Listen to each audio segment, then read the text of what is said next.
चालू हो गया। हेलो बच्चों, good morning all of you. कैसे हैं आप लोग? सब बढ़िया होंगे। चलिए, मैथ के क्लास में आज हम लोग 3.6 का क्वेश्चन नंबर 6, 7, 8 और दूसरे का पहला, दूसरा, तीसरा क्वेश्चन बनाएंगे और एकदम बेसिक रूप से समझेंगे। ठीक है, ध्यान से समझेंगे, एक एक करके समझेंगे। हम जानते हैं कि क्वेश्चन थोड़ा सा बड़ा है, लेकिन समझना इसको अति आवश्यक है। ठीक है, मेरी आवाज़ आप लोग तो पहुंच रही होगी। चलिए, ज़्यादा बातें न करते हुए, लॉकडाउन की प्रक्रिया फिर बढ़ने वाली है। आगे हम बढ़ते हैं 6ठा नंबर क्वेश्चन पे। सबसे पहले हम लिख लेते हैं यहाँ पर थोड़ा सा लेंथ।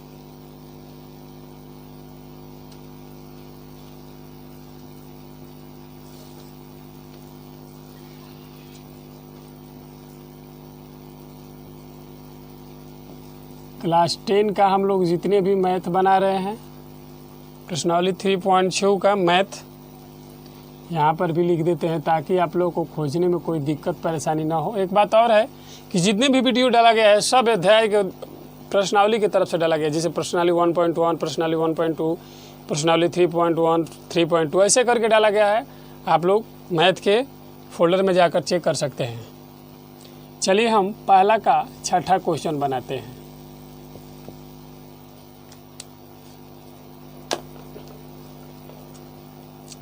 क्वेश्चन हमारा है, ध्यान दीजिए, 6x + 3y = 6xy। ठीक है, आप इसको पहला समीकरण मान लेंगे। डायरेक्ट हम क्वेश्चन पे चलते हैं, ज़्यादा बातें नहीं हम जानते हैं न करते हैं। +4y = 5xy, इसे हम समीकरण 2 में बदल देते हैं। दोनों तरफ प्रत्येक पद को xy से भाग देने पर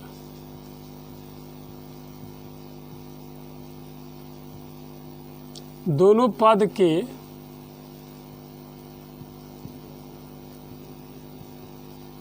प्रत्येक भाग में xy से भाग देने पर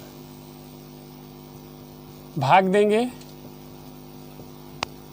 देखते हैं, देखकर भाग देंगे तो हमें होगा प्राप्त 6x बटे में xy + 3y बटे में xy बराबर 6xy बटे में xy।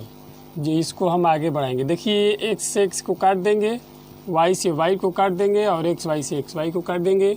बचेगा हमारा कितना?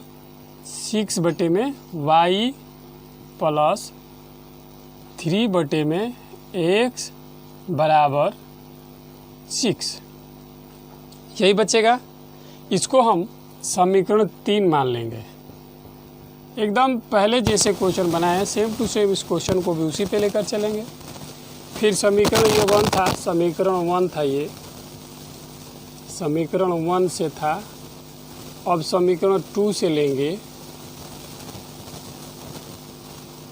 समीकरण 2 से 2x बटा में xy + 4y बटे में xy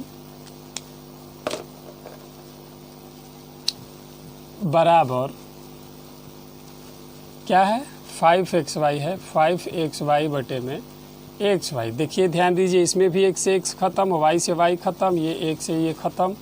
तो यहाँ पर हम लिखेंगे 2 बटे y + 4 बटे x बराबर 5। इसे हम कौन सा समीकरण मान लेंगे?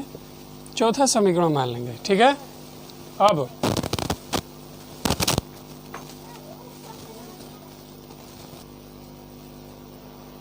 चलिए आगे बढ़ते हैं हम। ये हमारा चौथा समीकरण हो गया। अब हम यहाँ पर मानना वाला सिस्टम लेकर चलेंगे। ठीक है, आप लोग को मानना वाला बात है ना, दिखाए हैं ना, वही वाली बात को लेकर चलना है हमें। यहाँ पर आ जाते हैं। माना 1 बटे x बराबर 1 बटे y बराबर p। इसे हम पांचवा समीकरण मान लेते हैं तथा 1/x बराबर क्यू। इसे हम कौन सा समीकरण मान लेंगे? छठा समीकरण मान लेंगे। अब समीकरण 3 व 4 से, 3 से पहले लेते हैं। 3 से लेंगे तो क्या होगा? ध्यान दीजिए आप लोग, ये हो जाएगा हमारा 6p, 1/y को p माना गया है ना, 6p प्लस 3q बराबर 6। ठीक है, इसे हम सातवां समीकरण मान लेते हैं। और समीकरण 4 से लेंगे तो ये हो जाएगा हमारा 2p प्लस 4q बराबर 5। इसे हम आठवां समीकरण मान लिए। ठीक है, अब यहाँ पर समीकरण 8 को 3 से गुणा कर समीकरण 8 को 3 से गुणा कर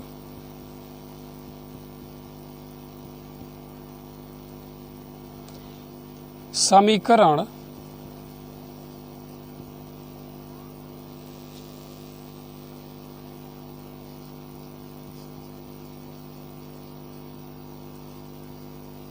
7 घटाने पर। ठीक है, हम थोड़ा सा ऊपर आ जाते हैं क्योंकि नीचे चले जाने पे दिखाई नहीं देता है। यहाँ पे हम आते हैं। देखिए, समीकरण 8 को 3 से गुणा करना है। ठीक है, इसको 3 से गुणा करना है तो होगा हमारा, ध्यान दीजिए, 3 दूनी, ओहो उसमें से नहीं, और चरते, हाँ ठीक है, 3 दूनी 6 और चरती आई 5, चरती आई 12 और बराबर पचती आई 15। अब इसके बाद इसमें हमको समीकरण 7 घटाना है, माने 8 में से 7 को घटाना है। तो क्या लिखेंगे? 6p plus 3q equal to 6। घटाव में हमेशा चिन्ह बदलता है, आप लोग को मैंने बताया है। ये खत्म, प्लस माइनस माइनस होता है। 12 में से 9 घटाएंगे, कितना बचेगा? 9q 9 बराबर 9। तो इसलिए q बराबर 9 बटे कितना हुआ दिवाकर बाबू? 1। यानी q बराबर हमें कितना प्राप्त हो गया? 1। जब q बराबर हमें प्राप्त हो गया, निकालेंगे तो p बराबर निकालने के लिए समीकरण 8 में रखेंगे।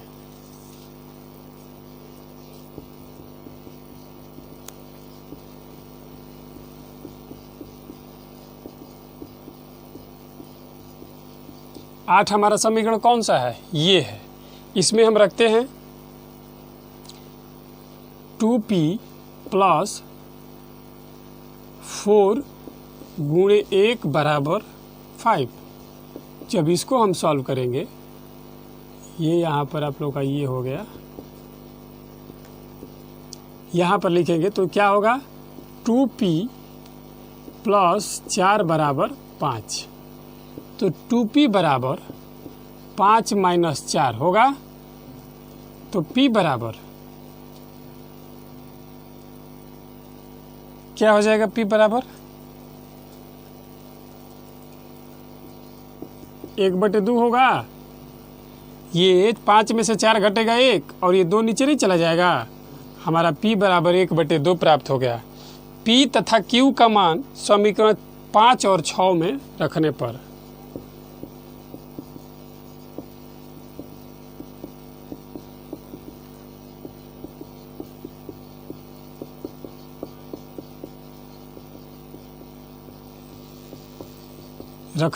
अब रखते हैं p तथा q का मान हमको प्राप्त हो गया। समीकरण 5 में रखते हैं।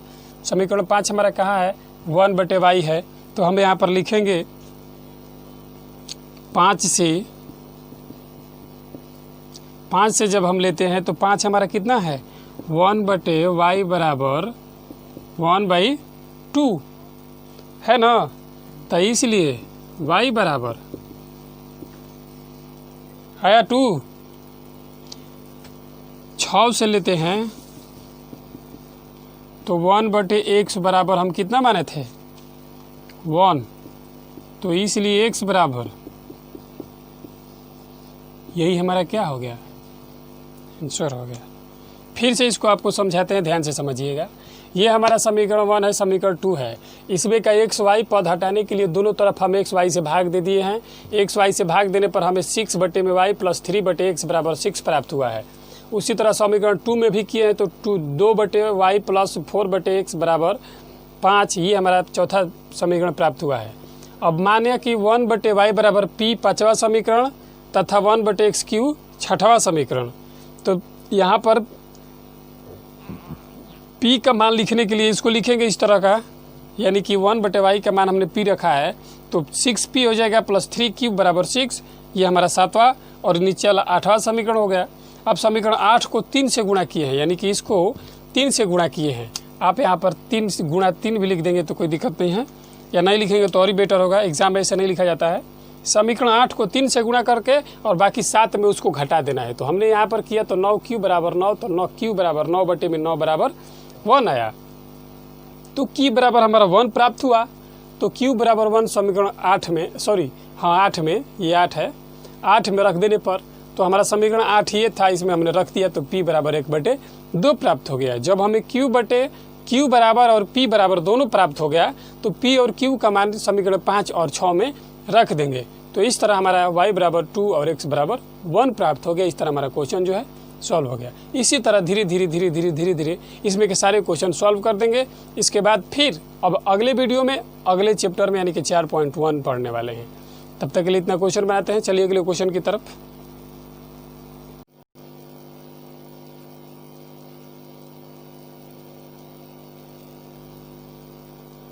चलिए हम चलते हैं 7वें क्वेश्चन की तरफ।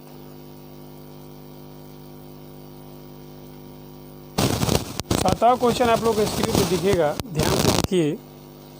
कह रहा है 10/x plus y plus 2/x minus y बराबर 4। ठीक है, इसको हम पहला समीकरण मान लेते हैं और दूसरा जो है 15/x plus y minus 5/x minus y बराबर -2, इसे हम समीकरण 2 मान लिए हैं। अब ध्यान देने वाली बात है, यहीं पर डायरेक्ट हम मान लेंगे। क्या माना 1/x प्लस y बराबर p, इसे हम तीसरा समीकरण नाम दे देंगे, तथा 1/x माइनस y बराबर q, इसे हम चौथा समीकरण नाम दे देंगे। ठीक है, अब ध्यान दीजिएगा समीकरण 1 से,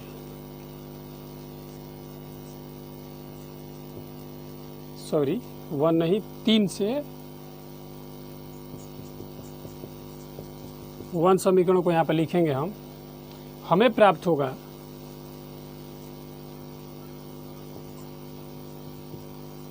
10p प्लस 2q बराबर 4। इसको हम कौन सा समीकरण मान लेंगे? 4 है तो यहाँ पर हम इसको 5 समीकरण मान लेंगे। 2 से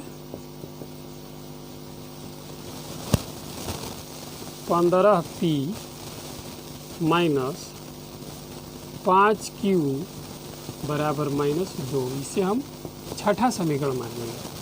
ठीक है, अब समीकरण 5 को 3 से गुणा करना पड़ेगा, तबे ना 5 15 5 15 होगा। लिखते हैं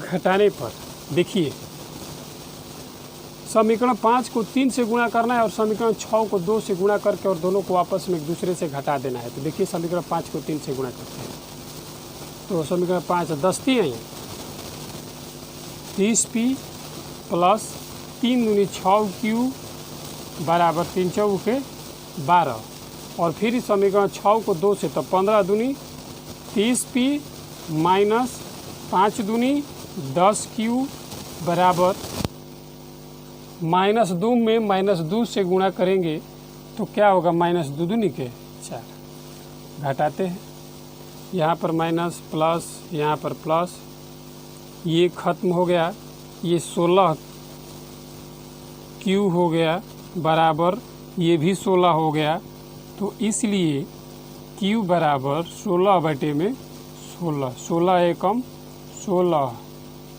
यानी कि क्यू बराबर 1।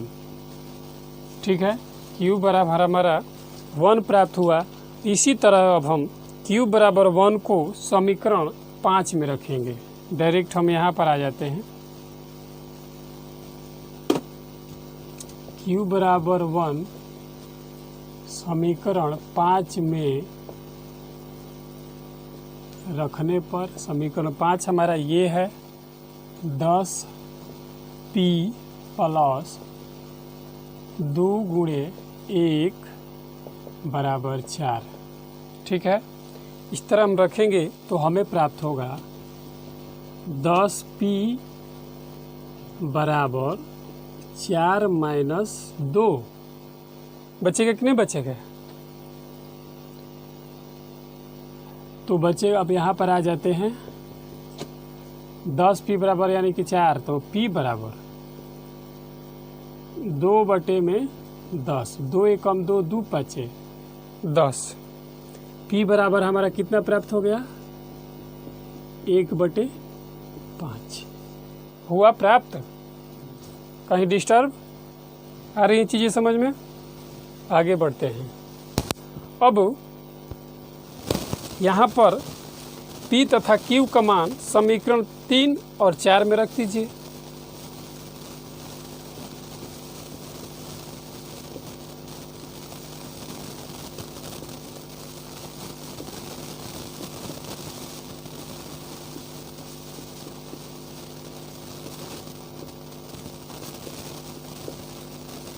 चार में रखने पर समीकरण 3 हमारा कहाँ है ये है यानी कि 3 ये है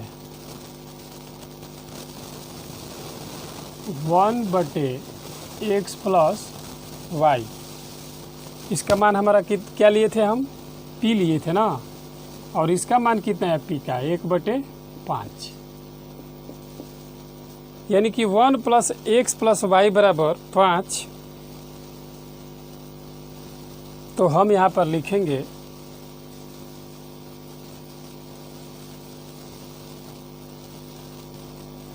x प्लस वाई बराबर 5। ठीक है समीकरण 4 से लेंगे तो क्या था x माइनस वाई बराबर q लिए थे ना q का मान कितना आया है 1 आया है तो हम यहाँ पर लिखेंगे x माइनस 1 बराबर y बराबर 1। यही हमारा क्या हो गया आंसर हो गया। इसमें x और y का अलग अलग मान नहीं बताना है x प्लस वाई और x माइनस वाई का मान बताना है। तो हमने फिर से एक बार इसको समझ लेते हैं। ये हमारा पहला समीकरण बन गया था ये दूसरा समीकरण और माना 1 बटे x प्लस वाई बराबर p और 1 बटे x माइनस वाई बराबर q मान लिए हैं। बाकी समीकरण 1 को इस तरह लिख दिए समीकरण 2 को भी सेम लिख दिए हैं समीकरण 5 को 3 से गुणा किए हैं और समीकरण 6 को 2 से गुणा कर दिए हैं और दोनों को एक दूसरे में घटा दिए हैं तो पी क्यू बराबर 1 प्राप्त हुआ है। क्यू बराबर 1 समीकरण 5 में रख दिए तो पी बराबर 1 बटे 5 प्राप्त हुआ है। तो तीसरे और चौथे समीकरण का मान बैठा दिए हैं तो x प्लस वाई बराबर 5 और x माइनस वाई बराबर 1 प्राप्त हुआ। इस तरह हमारा क्वेश्चन जो है सॉल्व हो गया। अगले क्वेश्चन की तरफ हम बढ़ते हैं। ध्यान से आप लोग इसको नोट कर लीजिए। चलिए आइए हम अगले क्वेश्चन की तरफ बढ़ते हैं। हमारा क्वेश्चन जो है कौन सा है 8वां नंबर है।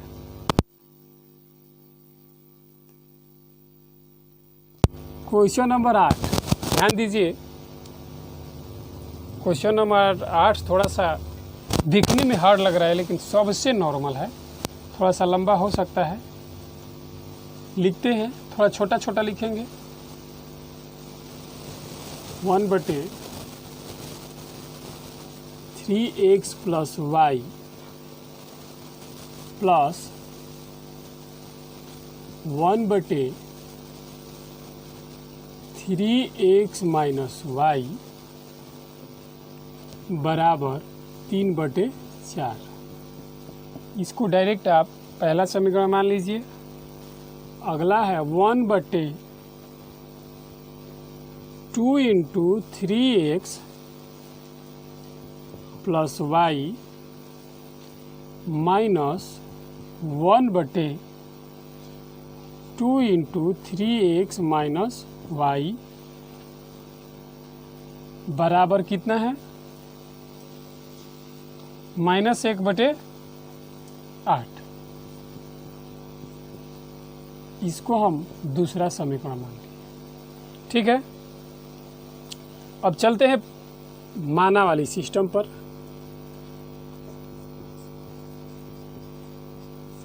माना 1/3x + y बराबर p। कौन सा समीकरण हो जाएगा? ये तीसरा समीकरण। तथा 1/3x - y बराबर q। ये हमारा कौन सा समीकरण हो गया? चौथा समीकरण हो गया। समीकरण 1 से अब चलेंगे। 1 से लेकर अगर लिखेंगे हम डायरेक्ट तो हो जाएगा p + q बराबर 3/4। जब इसको हम 4 को इधर लाकर मल्टीप्लाई करेंगे तो हमें प्राप्त होगा 4p 4q बराबर 3। होगा कि नहीं होगा? इसे हम पांचवा समीकरण मान लिए। ये 4 इधर चला जाएगा तो 4 में p से होगा तो 4p और 4q बराबर 3। अब हम दूसरा समीकरण से लेंगे। दूसरा समीकरण से लेने के बाद उसमें भी हमारा जो है सिचुएशन वही रहेगा। क्या रहेगा? p/2 माइनस q/2 बराबर -1/8। जब इसको हम आगे बढ़ाएंगे तो ये भी हमारा हो जाएगा 8 इधर आ जाएगा और 2 दूनी के 4 क्या हो जाएगा? उधर चला जाएगा। तो इसका हो जाएगा हमारा 4p - 4q बराबर -1। अब देखिए कैसे होगा। ये 8 है इधर, इसमें मैं बनाकर आप लोग को दिखा देता हूँ। ये 8 ऊपर अगर मान लीजिए चला गया, दोनों में 8p/2 है, फिर -8q/2 है। जब 2 एकम 2 और 2 चौके 8, 2 एकम 2 और 2 चौके 8, तो 4p नहीं प्राप्त होगा। उसी तरह 4q और बराबर इधर -1 हो जाएगा। तो आप लोग इसको दिमाग में रखिएगा। ये हमारा हो गया। इसको हम छठा समीकरण मान लेते हैं। ठीक है, अब हम समीकरण 5 और 6 को जोड़ने पर समीकरण 5 व 6 को वापस में जोड़ते हैं। जोड़ने पर क्या होगा? 4p + 4q बराबर 3 और 4p - 4q बराबर -1। जोड़ने में कोई भी चिन्ह बदला नहीं जाता है, इसलिए यह 8p बराबर क्या होगा? 4 होगा। कैसे होगा? दोनों होगा, 3 में से 1 घटा 2 ना, तो P बराबर 2/8, 2 एकम 2, 2 चौके 8, यानी कि P बराबर हमको कितना प्राप्त हो गया? 1/4 प्राप्त हो गया। अब हम आगे के प्रक्रिया बढ़ाते हैं, यहाँ पे आ जाते हैं। P बराबर 1/4 को कितने समीकरण में? समीकरण 5 में रखने पर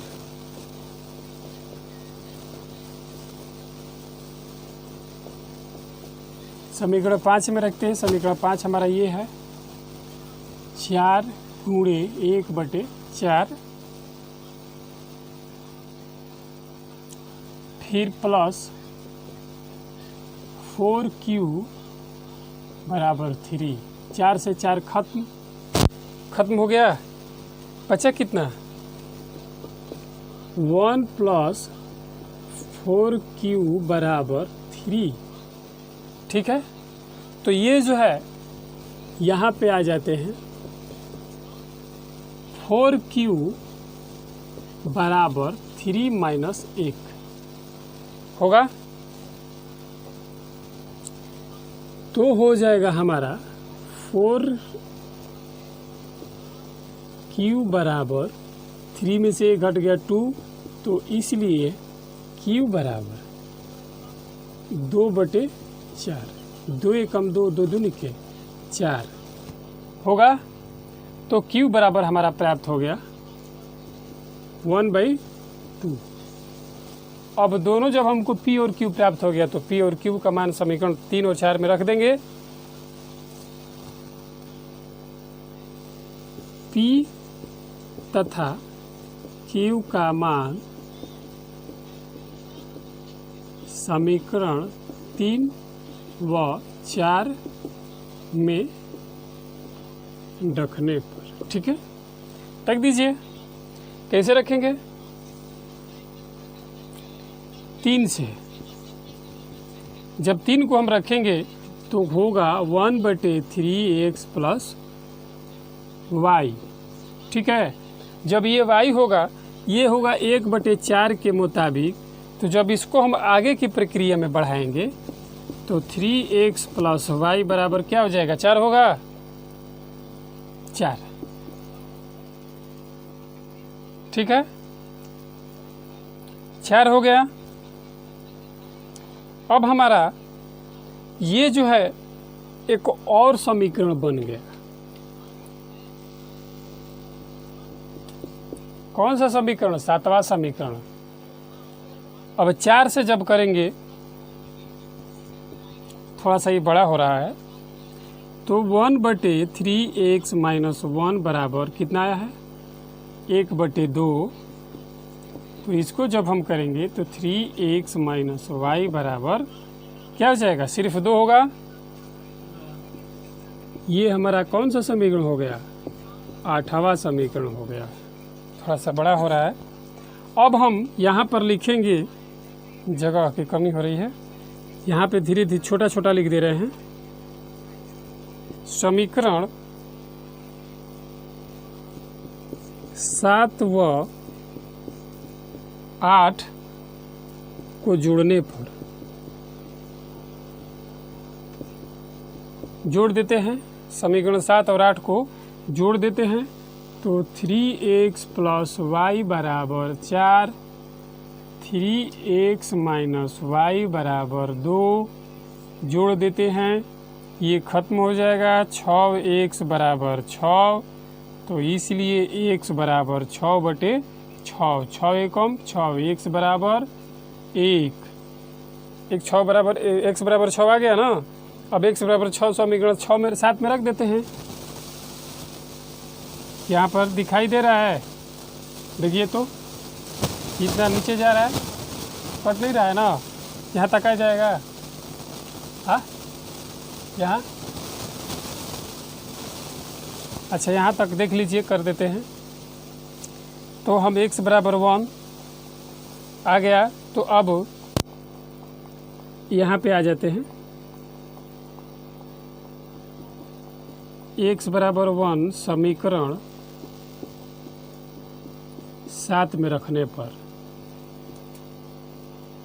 7 में रख देते हैं। अब यहाँ पे डायरेक्ट आ जाते हैं। 7 में जब हम रखेंगे तब 3 गुणे 1 यही होगा प्लस y बराबर 4। तो इसलिए y बराबर 4 माइनस 3 कितना बचेगा? y बराबर कितना बच गया? 1 बच गया। ठीक है, इस तरह यह x और y हमारा क्या हो गया? आंसर हो गया। एक बार इसको समझ लेते हैं, इसके बाद आगे बढ़ते हैं। थोड़ा सा बड़ा है लेकिन कठिन कुछ नहीं है, पिछले क्वेश्चन की तरह ही बन रहा है। क्वेश्चन हमारा है 1/3x + 1 और प्लस 1/3x - y बराबर 3/4। इसको हमने पहला समीकरण मान लिया है। 1/2 × 3x + y -1/2 × 3x - y बराबर -1/8, इसे दूसरा समीकरण माना है। हमने यहाँ पर माना 1/3x + y बराबर p, तीसरा समीकरण इसको मान लिए, और 1/3x - y बराबर q, इसको चौथा समीकरण मान लिए। तो समीकरण 1 से इससे जब हम चलेंगे तो p + q बराबर 3/4 होगा। तो 4 इधर आएगा तो 4p + 4q बराबर 3, ये पाँचवा समीकरण हो गया। और समीकरण 2 से चलेंगे तो p/2 होगा -q/2 बराबर -1/8। तो जब हम 8 इधर करेंगे तो 4p - 4q बराबर -1, इसको हम छठवां समीकरण मान लिए हैं। अब समीकरण 5 को और 6 को वापस में हम जोड़ दिए हैं तो p बराबर हमें 1/4 प्राप्त हुआ है। जब p बराबर 1/4 प्राप्त हुआ तो उसको हमने पाँचवा समीकरण में रख दिया है, तो हमको q बराबर यहाँ पर 1/2 प्राप्त हुआ है। अब q, p तथा q का समीकरणों का मान 3 और 4 में रख देते हैं। तो जब हमने रखा तो यहाँ पर हमें एक और समीकरण प्राप्त हो गया 3x + y बराबर 4, इसको हमने सातवां समीकरण मान लिया है। और चौथे के मुताबिक जब हमने इसको रखा तो 3x - y बराबर 2, इसको हम आठवां समीकरण मान लिए हैं। फिर हमको 2 समीकरण आ गया। तो जब 2 समीकरण आ गया तो दोनों समीकरणों को आपस में जोड़ देते हैं, यानी कि 7 और 8 को आपस में जोड़ दिए हैं। तो x बराबर हमको 1 प्राप्त हुआ है। जब x बराबर हमको 1 प्राप्त हुआ तो समीकरण इसको 7 में रख दिए हैं। तो समीकरण 7 में जब हमको रखें तो y बराबर हमारा 1 प्राप्त हुआ है। इस तरह हमारा x और y हमको ज्ञात हो गया है। ठीक है, इसी तरह धीरे धीरे सारे क्वेश्चन पे अप्रोच करना सीखिए, अपने आप से बनाइए। पहले इसको समझिए, समझने के बाद आप बिना देखे हुए आप उसको बनाने की कोशिश कीजिए। और अगर बन रहा है तो बहुत अच्छी बात है, अगर नहीं बन रहा है, दिक्कत ज़्यादा हो रही है, तो आप एक बार इसको देख लीजिए, फिर बनाना स्टार्ट कीजिए। इस तरह करते करते आपके माइंड में एकदम पूरी तरह से छप जाएगा। चलिए अब हम दूसरे क्वेश्चन का पहला, दूसरा और तीसरा क्वेश्चन की तरफ बढ़ते हैं।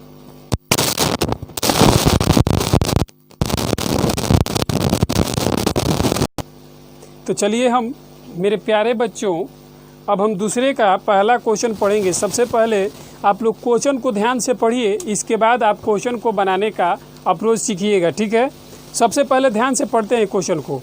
ऋतु धारा के अनुकूल 2 घंटे में 20 किलोमीटर तैर सकती है। माने धारा के अनुकूल कह रहा है, मतलब कि एक, जैसे कि देखिए यहाँ पर समझिए, ये एक धारा, अबे खुल जा, ये धारा इधर नीचे की तरह आ रही है। ठीक है, और एक ऊपर की तरह जा रही है, माने जिस एक अनुकूल है और एक प्रतिकूल है। तो जब जो अनुकूल है वो 2 घंटे की प्रति रफ्तार से वो क्या कर रही है, 20 किलोमीटर चल रही है, और एक उसके विपरीत चाल में जब चल रही है तो 2 घंटे में सिर्फ 4 किलोमीटर चल रही है। तो अब आप लोग को बतलाना है कि स्थिर जल में तैरने की चाल तथा धारा की चाल में ज्ञात कीजिए। मतलब कि एक पानी का, मतलब पानी इसी तरह गिर रहा है, ठीक है, लेकिन एक इस तरह जा रही है और एक इस तरह आ रही है।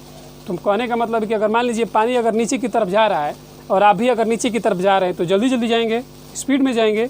लेकिन अगर पानी नीचे की तरह आ रहा है और आपको ऊपर की तरह जाना है तो नानी याद आ जाती है। तो वही सिचुएशन को इसमें हमको समझना है और धारा का चाल और विपरीत दिशा का चाल हमको बतलाना है।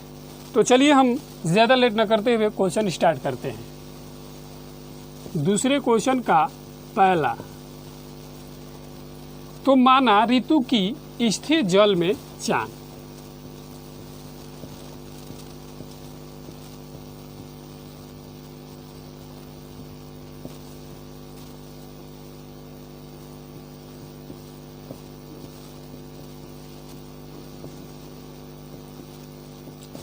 क्या मानेंगे इसको, 1 किलोमीटर प्रति घंटा। और धारा की चाल क्या है, यानी कि धार की चाल क्या है। जब हम कुछ नहीं जानते हैं तो क्या लिखेंगे,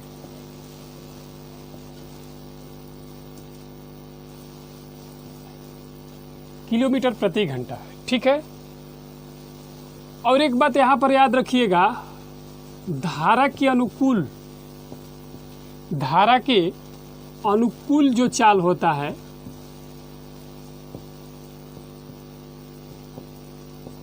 वो x प्लस वाई होता है, और उसके प्रतिकूल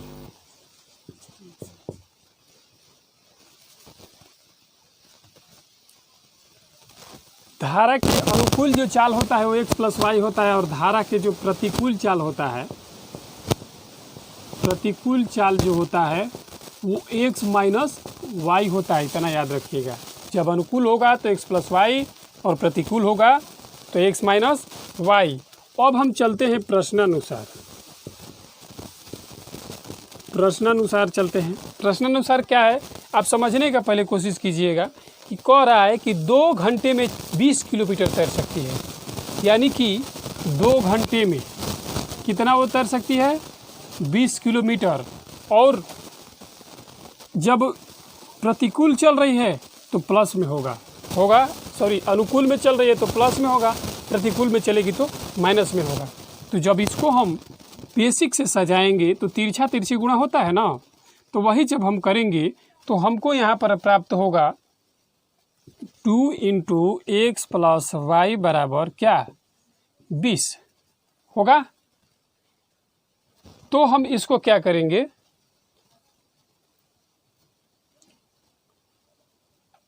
एक्स प्लस वाई बराबर डायरेक्ट अगर हम इसको हम कर देते हैं तो हमको प्राप्त यहाँ पर समीकरण हो जाएगा एक्स प्लस वाई बराबर 20/2 कितना होगा, 2 दहा में 20 होता है ना।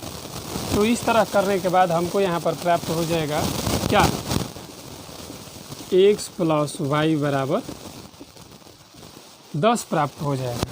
तो हमारा यही जो समीकरण है, ये कौन सा समीकरण हमारा मिल जाएगा, 1, पहला समीकरण।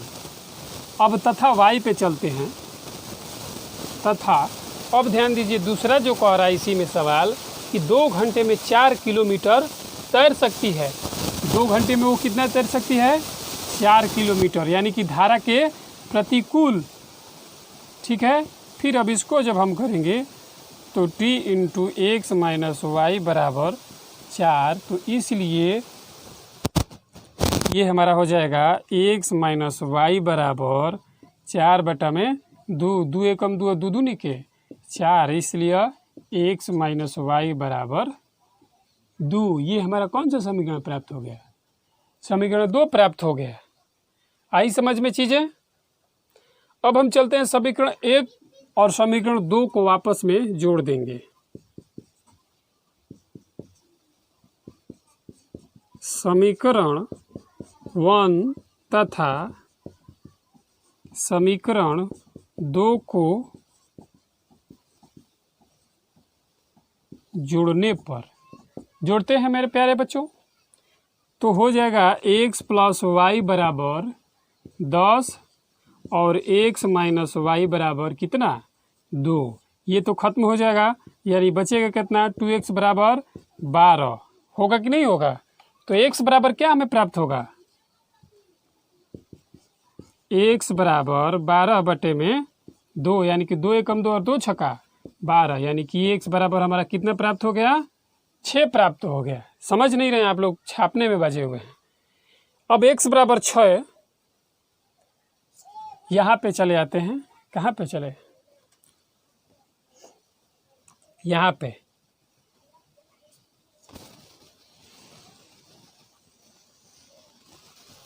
यहाँ पे चले आते हैं डायरेक्ट। x बराबर 6 समीकरण 1 में रख देते हैं।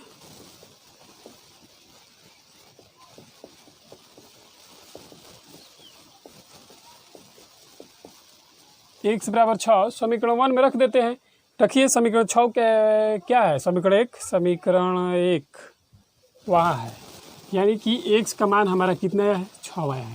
6 प्लस y बराबर 10, इसलिए y बराबर 10 माइनस 6, इसलिए y बराबर कितना होगा, 4 होगा कि नहीं होगा। तो लिख देंगे हम, ऋतु का स्थिर जल में चाल, ऋतु का स्थिर जल में चाल बराबर कितना हो गया, x बराबर कितना है, 6, तो 6 किलोमीटर प्रति घंटा, और धार की चाल,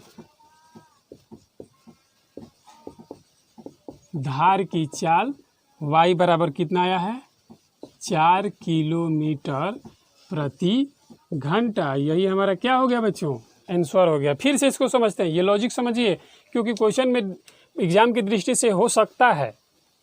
सबसे पहले समझिए कि एक लड़की है जो कि एक धारा बह रहा है, वो धारा के एक बार विपरीत दिशा में चल रही है, तो कुछ समय उसको कुछ समय लगता है और कुछ किलोमीटर ज़्यादा चलती है, और जब उसके अनुकूल चलती है तो कुछ कम समय, ज़्यादा समय लेती है लेकिन कम चल पाती है।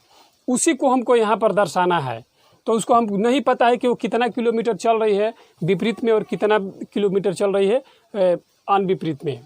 तो माना ऋतु की स्थिर चाल, जल में चाल x किलोमीटर प्रति घंटा है, कुछ नहीं जानते तो x लिखेंगे। धार की चाल है y किलोमीटर प्रति घंटा।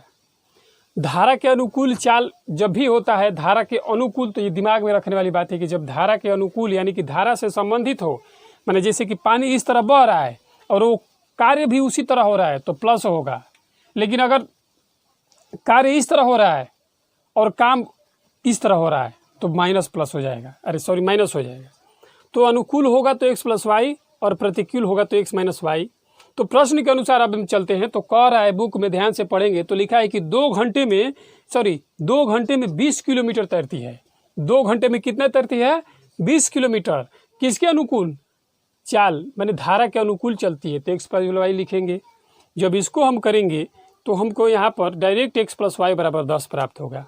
हम डायरेक्ट इस तरह भी कर सकते थे, ये इसको इधर लाकर 2 को इधर लाकर कटा देते थे, लेकिन आप लोगों को समझने के लिए हमने लंबी चौड़ी क्रिया किया है। अब तथा दूसरे में कह रहा है, उसी बुक दूसरे में सवाल में कह रहा है कि 2 घंटे में 4 किलोमीटर तैर सकती है। तो 2 घंटे में कितना किलोमीटर, 4, और वो क्या धारा के प्रतिकूल चल रही है, तो x माइनस वाई प्रतिकूल, तो हमारा y माइनस x माइनस वाई बराबर 2 दूसरा समीकरण होगा। समीकरण 1 और 2 को आपस में जोड़ दिए तो हमको x बराबर 6 प्राप्त हो गया। जब x बराबर 6 प्राप्त हुआ तो समीकरण 1 में रख देते हैं, तो y बराबर 4 प्राप्त हो गया। इस तरह हमारा जल में चाल उसका 6 किलोमीटर प्रति घंटा और धारा की चाल में 4 किलोमीटर प्रति घंटा, ये हमारा क्या हो गया, आंसर हो गया। ये एकदम छोटा सा नॉर्मल था, एकदम दिमाग में सेटअप होने वाला था। अगर ये आप लोग के दिमाग में नहीं आएगी तो समझिए आप मैथ में कभी आगे नहीं बढ़ सकते हैं। चलिए अगले क्वेश्चन की तरफ बढ़ते हैं।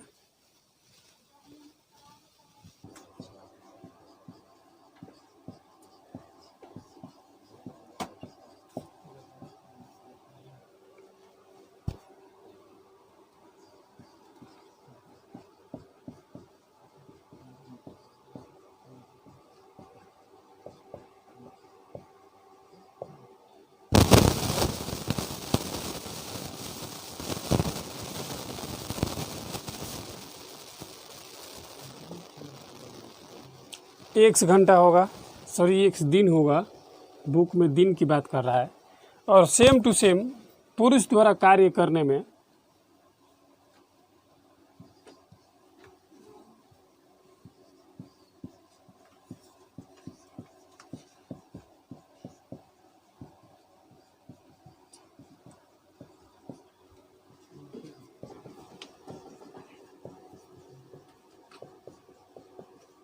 लिया गया समय क्या है, y दिन।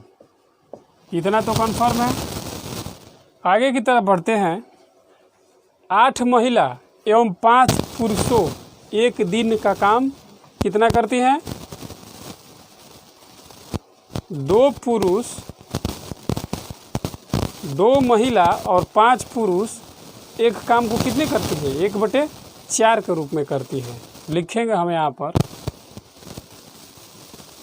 2 महिला 5 पुरुष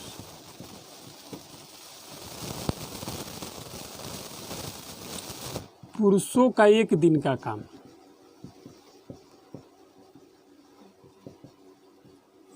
कितना है?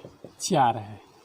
तो हम इसको लिख देंगे, 2 महिलाएं हैं, x लिया है महिलाओं के लिए, पुरुष के लिए y लिया है। तो इसको हम जब सजाएंगे तो हमें प्राप्त होगा 2/x प्लस 5/y बराबर 1/4। इसको हम पहला समीकरण मान लेंगे। ठीक है। अब कह रहा है बुक में, ध्यान से पढ़िएगा, 3 महिलाएं एवं 6 पुरुष इसी काम को कितने दिन में पूरा करते हैं? 3 दिन में। 3 ही दिन में करते हैं ना। हाँ, तो क्या लिखेंगे? 3 महिलाएं और 6 पुरुष।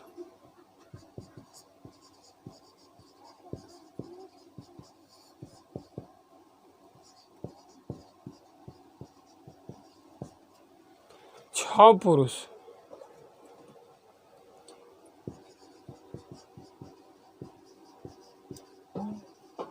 एक दिन का कार्य बराबर कितना है? 3 है ना? 3 है। 1/3। यहाँ पर भी 1/4 लिख देते थे, कोई दिक्कत नहीं था। तो इसको हम लिखेंगे 3/x प्लस 6/y बराबर 1/3। इसे हम कौन सा समीकरण मान लिए? दूसरा समीकरण मान लिए।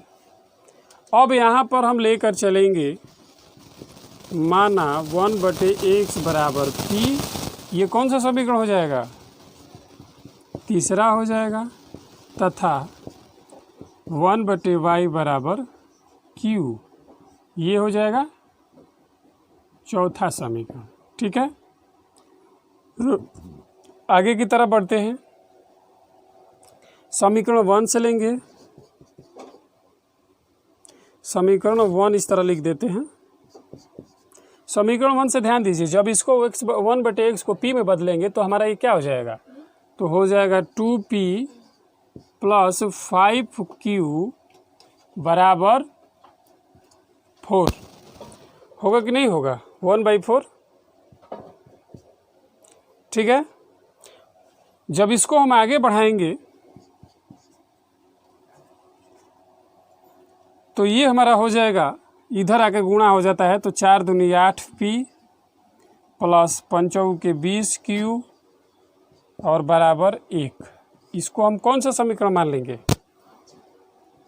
5वां बचा है, चौथा है तो 5वां ही आया। दूसरे समीकरण से लेंगे। दूसरा समीकरण हमारा हो जाएगा p होगा 3p प्लस 6q बराबर 1/3। जब 3 उधर चला जाएगा तो 3 के 9p प्लस 6 18q बराबर 1। इसको हम छठा समीकरण मान लेंगे। अब यहाँ पर समीकरण 5 को 9 से गुणा कर तथा 6 को 3 से गुणा करके घटा देंगे। हम यहाँ पर लिखेंगे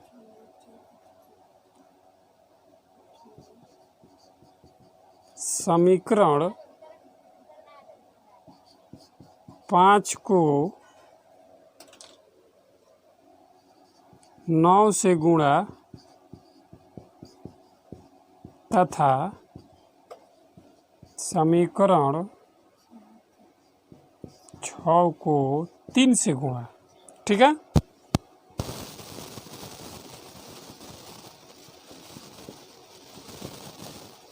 गुणा कर घटाने पर आ जाते हैं डायरेक्ट। अब हम यहाँ पे, ये ऊपर वाला है, इस पे नहीं जाना है, ये ऊपर का है। अब ध्यान दीजिए, घटाएंगे हम। समीकरण 5 को 9 से गुणा करना है। समीकरण 5 को,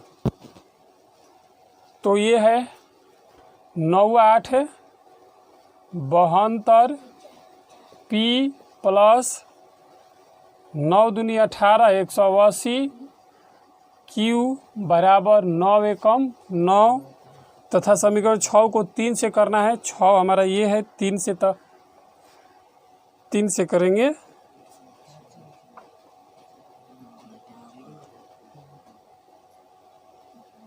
नौ दूनी 18 29 27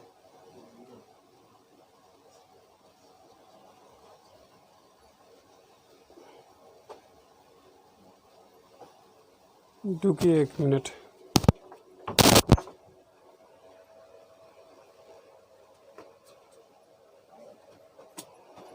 आइए देखते हैं, यहाँ पर 3 से नहीं बल्कि 8 से गुणा करना है। कंफ्यूज हो गया था। 8 से गुणा करना है हमको समीकरण 6 में। तब हो गया 8 9 72 की प्लस 18 में 8 से गुणा करेंगे तो 8 8 64 के 4 हासिल 6 8 8 8 6 14 144 क्यू बराबर क्या हो जाएगा 8 8। घटा देते हैं, यहाँ पे घटा हो जाएगा, यहाँ पे ये ख़त्म हो जाएगा तो बचेगा 10 में से 4 6 7 में से 3 और ये ख़त्म। क्यू बराबर 1 होगा तो इसलिए क्यू बराबर 1/36 हमारा ये आ गया। अब ध्यान दीजिए, जब क्यू बराबर 1/36 आ गया तो समीकरण 6 में रख दीजिए।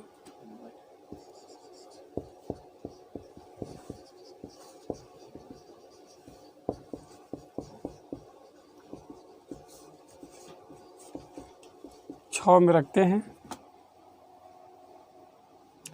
9 पी प्लस 18 गुणे 1/36 18 एकम 18 18 दूनी 36 बराबर कितना हो जाएगा 1। अब ध्यान दीजिए 1/2 है तो जब उसको उधर से करेंगे तो ये हो जाएगा हमारा 9p बराबर 1/2 तो इसलिए p बराबर क्या होगा 9 दूनी 18 1/18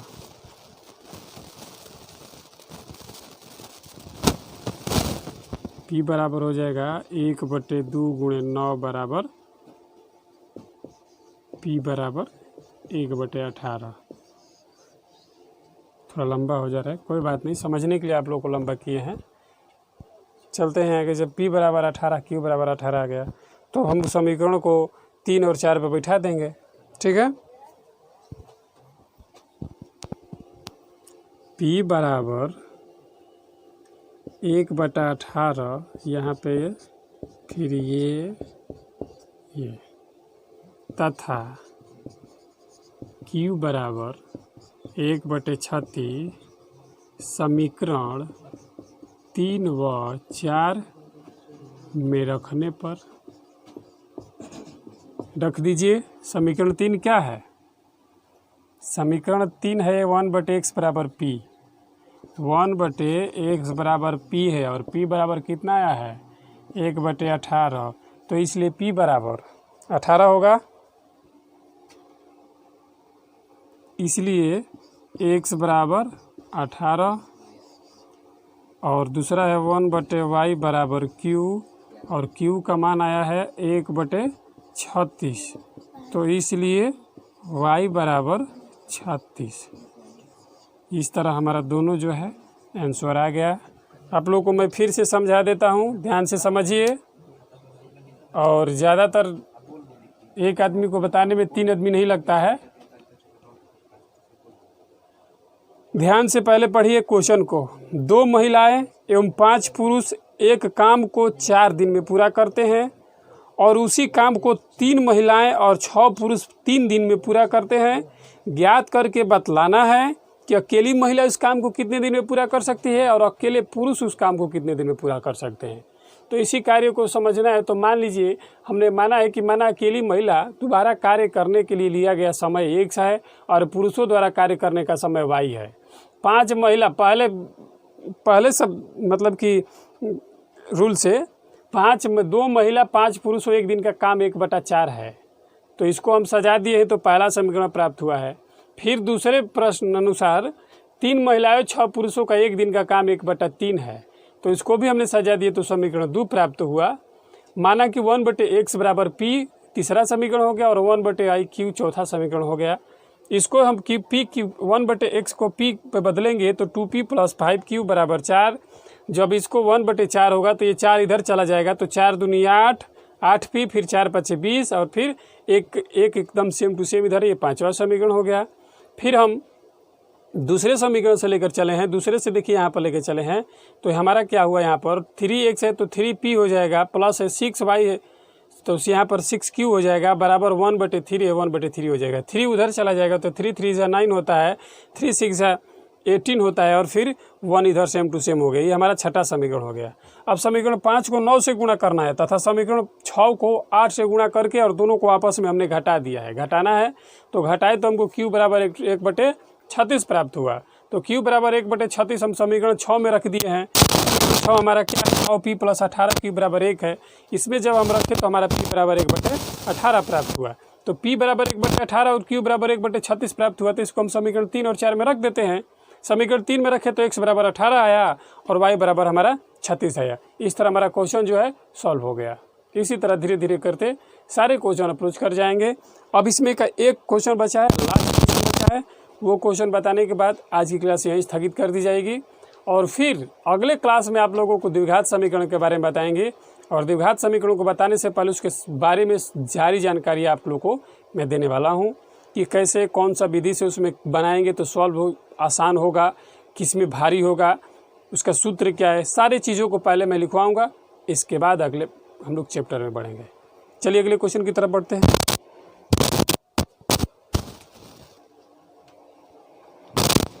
चलिए हम तीसरे क्वेश्चन की तरफ बढ़ते हैं। तीसरा क्वेश्चन ध्यान से पढ़िए। रूही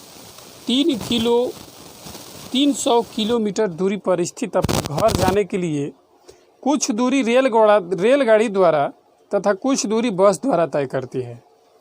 यदि वह 60 किलोमीटर रेलगाड़ी द्वारा तथा शेष बस द्वारा यात्रा करती है तो उसे 4 घंटे लगते हैं। यदि वह 100 किलोमीटर रेलगाड़ी से तथा शेष बस यात्रा से करे तो उसे 10 मिनट अधिक लगते हैं। रेलगाड़ी एवं बस की क्रमशः चाल बतानी है। सबसे पहले आप लोग ध्यान दीजिए एक इम्पोर्टेंट बात कि यदि वह 100 किलोमीटर रेलगाड़ी से चलती है तो कन्फर्म है कि अगर वो 100 किलोमीटर गाड़ी से ट्रेन से चलती है तो 200 किलोमीटर बस से जाएगी। इतना तो याद दिमाग में बैठेगा ना।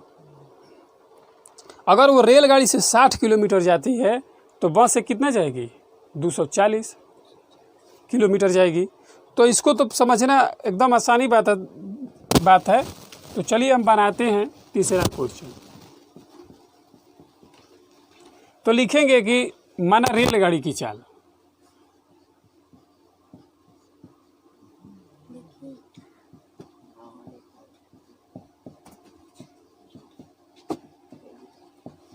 रेलगाड़ी की चाल क्या है, 1 किलोमीटर प्रति घंटा है, ठीक है। और बस की चाल पहले आप लोग समझिए, इसके बाद उतारिएगा। समझ लीजिएगा तो उतारते रहिएगा जिंदगी भर।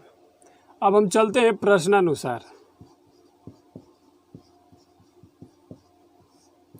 प्रश्न पे ध्यान देंगे। कह रहा है कि अगर वो 60 किलोमीटर रेलगाड़ी से चलती है तो बस से तो पक्का गारंटी है कि 240 चलेगी।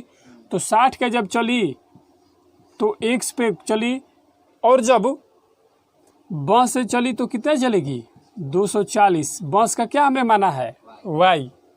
और टोटल कितना चली है, 4 किलोमीटर। ये हमारा क्या हुआ, पहला समीकरण। फिर इसके बाद कह रहा है कि अगले दौर में वो 100 किलोमीटर किस चीज़ से चलती है, ट्रेन से चलती है। और बस से कितना चलेगी, तब तो 200 ना, बटे में y हो जाएगा। और बराबर कितना किलोमीटर टोटल चली है वो, कितना समय लगा है उसको? 10 मिनट। कितना लगा है? 10 मिनट। यानी कि इसको हम 4×10⁻60 करेंगे। माने कि 60 इसको डिवाइड करेंगे और 2 चौके 40 इसको करेंगे जब हम, तो हमारा डायरेक्ट इसका आएगा 100x +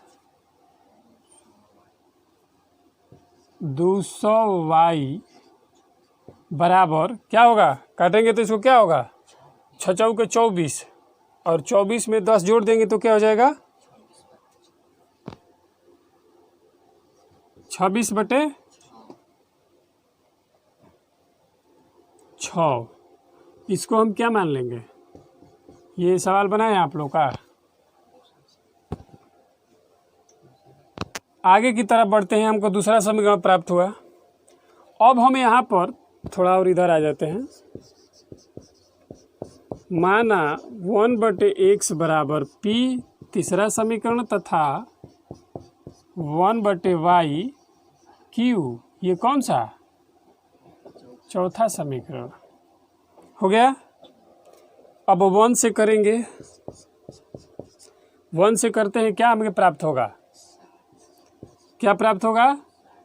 p + 200 q बराबर 4 प्राप्त होगा। इसको हम क्या मान लेंगे? पांचवा समीकरण। समीकरण 2 से जब चलेंगे हम तो हो जाएगा, क्या होगा? 100p + 200q बराबर 26 में क्या हो जाएगा? 6 होगा। लेकिन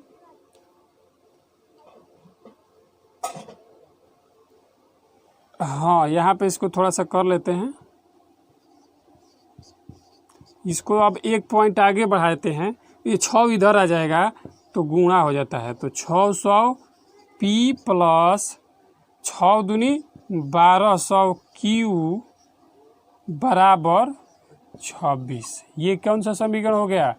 छठा समीकरण हो गया। अब आप लोग याद रखिएगा कि समीकरण 5 को 10 से तथा समीकरण 6 को घटा देना है। ठीक है। समीकरण 5 को 10 × 60 600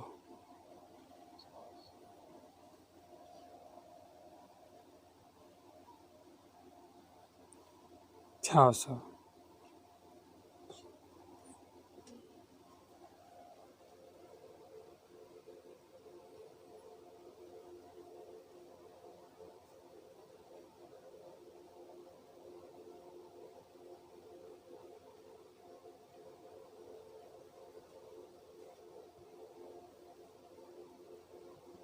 अच्छा, यहाँ पे है ना। हाँ, समीकरण 5 को 10 से गुणा कर घटाने पर घटाएंगे।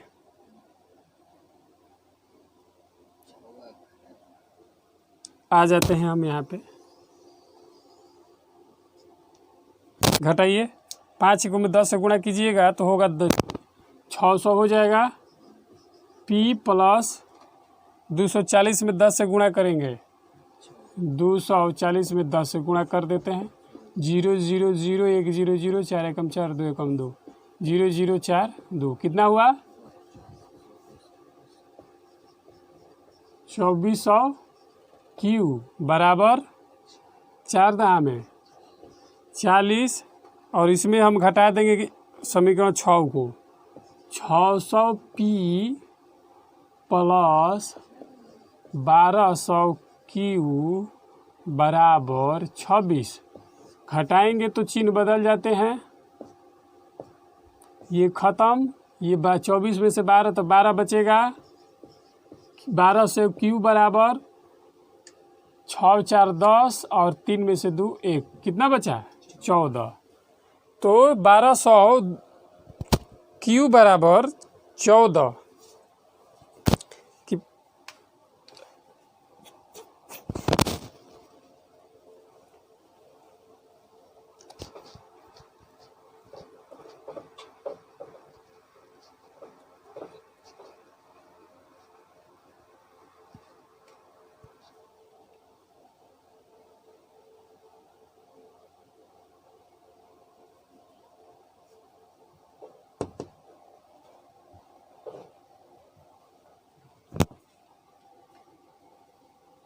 ये देखिए, ये 0 से 0 कट गया था, तो 6 चौके 24, 1 25 बटा में 6 ना था। ध्यान तो आप लोग देते नहीं हैं, सिर्फ बैठ के मुंह ताकते रहते हैं।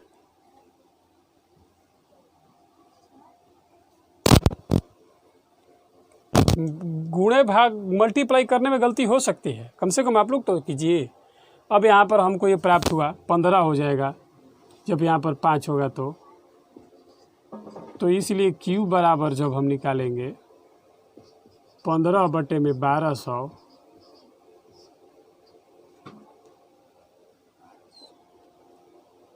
15वां 8 है 20 से, यानी कि क्यू बराबर 1 बटे, ये हमें प्राप्त हुआ 80, 1 बटे 80। अब क्यू बराबर 1 बटे 80 समीकरण 6 में रखना है। समीकरण 6 में रखेंगे, नहीं समीकरण 5 में रखेंगे, 5 में रखते हैं। 5 हमारा कहाँ है, ये है 60p प्लस 240 गुणे 1 बटे 80 4।